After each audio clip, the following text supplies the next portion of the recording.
شربت دید نے اور آگ لگا دی دل میں، شربت دید نے اور آگ لگا دی دل میں، تپش دل کو بڑھایا ہے، بجھانے نہ دیا، تپش دل کو بڑھایا ہے، بجھانے نہ دیا، اب کہاں جائے گا نقشہ تیرا میرے دل سے، اب کہاں جائے گا نقشہ تیرا میرے دل سے، تہ میں رکھا ہے اسے دل نے گمانے نہ دیا، تے میرا رکھا ہے اسے دل نے گمانے نہ دیا، تے میرا رکھا ہے۔ اس کا مطلب ہی پڑھتے ہیں پہلا شعر بھی۔ اور چمک پختے کوفتہ نے مجھے روزے پہ جانے نہ دیا، بخت کوفتہ نے مجھے روزے پہ جانے نہ دیا،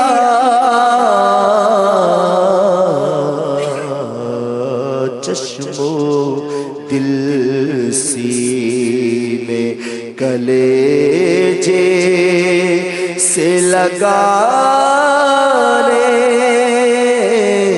نہ دیا، چشم و دل سینے کلیجے سے لگانے نہ دیا، آغا مقدر عرصہ ہوا عطار مدینے جانا سکا، ہائے اسے حالات نے جکڑا، یوں خون ارمان کیا، بخت خفتہ نے مجھے روزے پہ جانے، سویا ہوا نصیب جگا دیجئے حضور، بخت خفتہ نے مجھے روزے پہ جانے نہ دیا، چشم و دل سینے کلیجے سے لگانے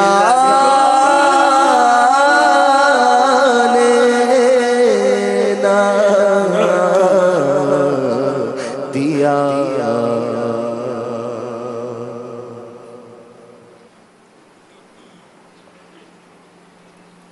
بابا اسی میں ایک شعر ہے، میرے اعمال سیاہ نے کیا جینا دوبھر، زہر کھاتا تیرے ارشاد نے کھانے نہ دیا. حالانکہ بہت بڑے ولی کامل ہیں مفتی اعظم ہند رحمۃ اللہ تعالی علیہ. اگر اس شعر کو ہم اپنے اوپر لیں تو ہم کو کس طرح ہم اس کو سمجھنے کی کوشش کریں کہ میرے اعمال سیاہ نے کیا جینا دوبھر. کتنی اس میں کوفت آپ اپنی وہ بیان فرما رہے ہیں، کیفیت بیان فرما رہے ہیں. اس طرح کی کیفیتوں کو کس طرح حاصل کیا جا سکتا؟ ہاں، وہ جینا دوبھر تو ہونا. میرے اعمال سیاہ یعنی گناہوں نے میری زندگی اجاڑ کے رکھ دی ہے، میری زندگی میرے حق میں زہر بن گئی ہے. تو یہ تو ان کی عاجزی ہے. مگر ہم جو گناہ کرتے تو ہمارا جینا کہاں دوبھر ہے. ہنستے ہیں، مذاق کرتے ہیں، اچھلتے ہیں، پھدکتے ہیں، سب کچھ کرتے ہیں، کھاتے پیتے ہیں، موج کرتے ہیں، مذاق مسکریاں کرتے ہیں، بلکہ نیکی کی دعوت دے اس کا بھی مذاق اڑاتے ہیں اڑانے والے. تو گناہوں کا احساس ہونا چاہیے، بہت زیادہ ہونا چاہیے کہ کاش نیندیں اڑ جائیں. کبھی کوئی گناہ ہو جائے نا تو گھبراہٹ ہو جائے، دل بے قرار ہو جائے کہ یہ ہو کیا گیا، میں نے کیا کر لیا. مگر یہ بھی نصیب والوں کا حصہ ہے، ہمیں یہ بھی کہاں نصیب. تو گناہ ہو جائے بس تقاضۂ بشریت تو فوراً توبہ کرے. مگر پھر یہ بھی ہے کہ اس کو عمر بھر یاد رکھے، بندہ بلائے نہیں. کان پکڑ لیے، دو چپت مار لیے اور اب مطمئن ہو کر بیٹھے رہے کہ اب ہم گناہوں سے فارغ ہو گئے. کچھ پتہ نہیں ہے کہ یہی گناہ اگر پکڑ میں آ گئے تو کہاں کیا ہوگا. حضرت سیدنا عتبۃ الغلام کا غالباً واقعہ غیبت کی تباہ کاریاں میں لکھا ہے کہ کسی مکان سے نکلے، کسی مکان کی طرف سے نکلے تو تشریف لیا زمین پر بے ہوش ہو گئے. پھر لوگوں ہوش میں لائے، کیا ہو گیا؟ تو آپ نے بولا بچپن میں یہاں اس مکان میں مجھ سے گناہ ہو گیا تھا، تو وہ یہاں نکلا تو مجھے یاد آ گیا وہ گناہ. حالانکہ وہ اللہ کے بہت بڑے نیک بندے اور ولی اللہ تھے، لیکن احساس ندامت کہ گناہ کے بارے میں بندہ غفلت کرے نہیں، نیکیاں کرے تو بھول جائے. کہ نیکی کو یاد رکھنے میں رسک ہے کہ بندہ پھولتا رہے گا. نیکی کر کے بھول جاؤ، گناہ کر کے یاد رکھو. گناہ کر کے سے مراد یہ کہ اگر ہو جائے تو جان بوجھ کر تو گناہ کرنا ہی نہیں ہے. نیکی کر کے بھول جاؤ تو گناہ ہو جائے تو ہمیشہ یاد رکھو. یہ اگر ہماری کیفیت ہو جائے نا تو واقعی جینا دوبھر ہو جائے. کہ گناہ سے ہم میں سے معصوم کون ہوگا؟ کوئی بھی نہیں ہے. صرف انبیاء کرام اور فرشتے معصوم ہیں، باقی ہم لوگ تو ظاہر گناہوں کے پتلے، خطاؤں کے پتلے. تو اس لیے وہ توبہ تو ہر وقت، ایک گناہ ہو گیا اس سے بس توبہ کرتا رہے. خدا جانے میرا یہی گناہ کہیں مجھے جہنم میں نہ پھکوا دے. ہو گیا گناہ. اللہ کی رحمت سے مایوس بھی نہ ہو، لیکن اس کو خوش فہمی میں مبتلا بھی نہ ہو، یہ ذہن میں رکھے. اللہ تعالی ہم سب کے حال پر رحم فرمائے، ہمیں حقیقی نفرت گناہوں سے ہو جائے اور نیکیوں سے سچی محبت نصیب ہو جائے.